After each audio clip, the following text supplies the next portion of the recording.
Hey guys, today I'm back with my first Halloween video and I'm so excited. I did a little bit of research and I kind of racked my brains as well to come up with this list of fun things to do on Halloween.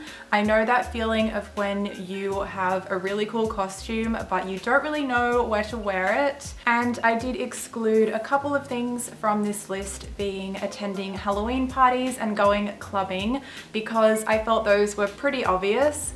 And if you don't plan on doing either of those, or they're not really your style, you will definitely find this list very helpful. So let's go ahead and jump right into it.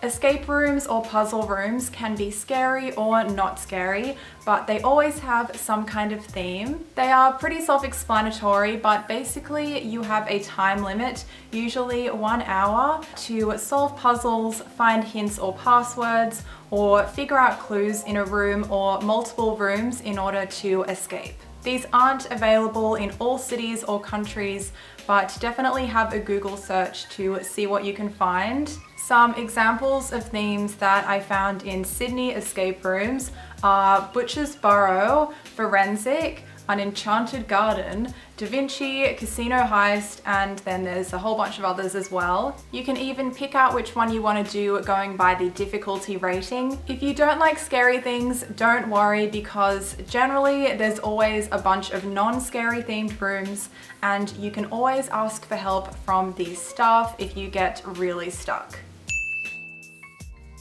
Plenty of cities offer ghost tours or tours of places that are supposedly haunted. This is one you'll definitely want to book in advance. Hopefully there is a tour on Halloween night. Maybe there'll even be some kind of Halloween specials, and even better, if a whole bunch of other people rock up in costume because you guys all had the same idea, that would be really cool as well.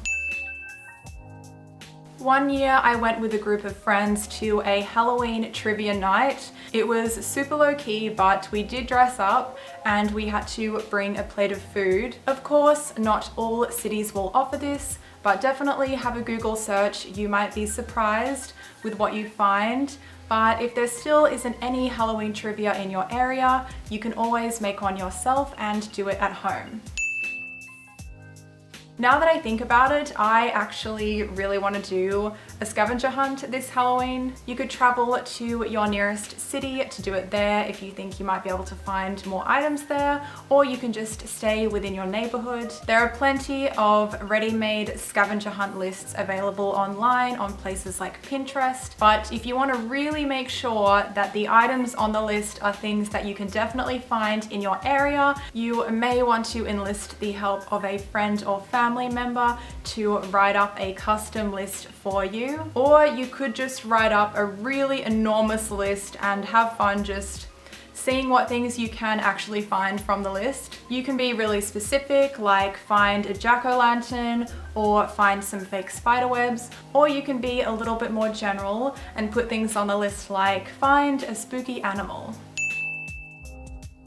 I know this is a pretty basic idea that you could really just do on any night, but still go on a website such as Time Out and search to see if any restaurants in your area are having any kind of special Halloween foods or drinks. I actually did this a couple of years ago. The restaurant even had a little costume competition, which we actually won, and then we got given these free bubbling Halloween drinks. This is a great option if you want something chill to do. It's so easy, but just make sure that you do book in advance, because if the restaurant is having any special Halloween events, you will want to make sure that you get in early. I myself can say that there are pretty much no amusement parks in Sydney except for like one really small one called Luna Park. But if you do live somewhere that has decent amusement parks, that is a really easy night out, even though you do have to pay for a ticket. If you just want to have something to do and you want to know it's going to be fun, I feel like that's just a really surefire option. Just keep in mind that some amusement parks that have those special Halloween nights don't allow adults to wear costumes. I think you have to be like under a certain age. So yeah, if you really wanted to wear a costume, that might not be the best option for you. Pretty much every year on Halloween, most cinemas will offer some kind of special Halloween screenings, sometimes even back-to-back screenings all night of horror films. This is a great option if you do want to technically go out but still be lazy, and you do have the option to wear a costume if you want to.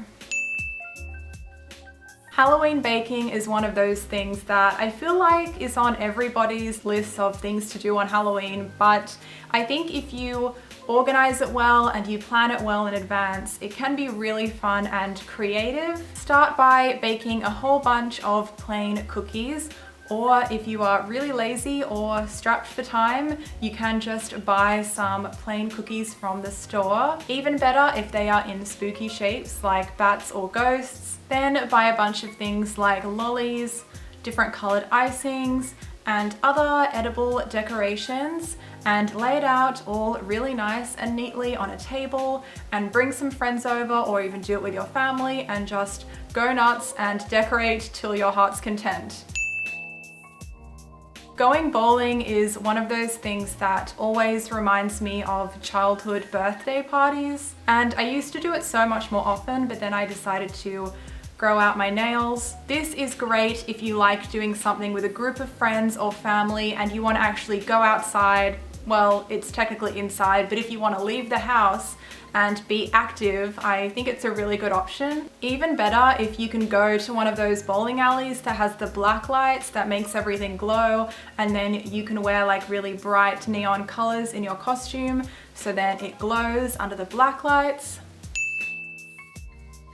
This is a good one if you are in the mood to do something kind of rewarding this Halloween. Now, I know that some neighborhoods don't really have trick-or-treaters, so this option isn't for everyone, but if you do have trick-or-treaters in your area, it can be really fun to make up some really awesome goodie bags and hand them out to the kids. I remember a neighbor who did something like this. She would fill up little Ziploc bags with treats and stand outside her apartment, handing them out to the kids as they walked by. I know that some kids can be total brats on Halloween, but don't do it for the bratty kids, do it for the nice ones. You can even go all out and decorate the whole front of your home, and you can even wear a costume yourself if you wanted to, because I bet all the kids would be really excited if they saw you dressed up as like Queen Elsa or something. Invite a bunch of your friends or family over to watch or re-watch a scary series like Scream Queens or American Horror Story, and theme the night around whatever you're watching. For example, you could do a Scream Queens night and decorate everything all pastel. You could also do Breaking Bad, The Walking Dead, the list goes on. I remember when we watched the series finale of Breaking Bad, I made this like crystal meth inspired toffee or something, and then I also put it on cupcakes. So you could even do something like that. This idea is probably my most simple one, and that is just to go for a walk in your nearest city. Of course, you would do this on actual Halloween night. You can do this alone or with a group of friends, or if you're just really lazy, you could even just drive around your city, maybe while listening to some kind of scary movie soundtracks. I think it's a really fun way to just kind of be a part of the Halloween spirit and just go out and see what everyone else is doing, especially if you don't want to have to plan or commit to anything yourself.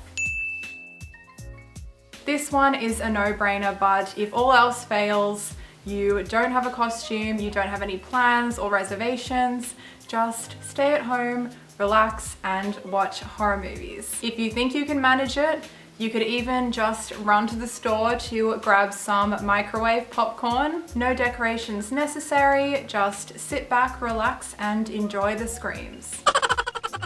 So that about sums up this video. I hope you guys found it helpful and maybe picked up some ideas of things you'd like to do this Halloween. Thank you guys for watching as always, and I will see you all in my next video.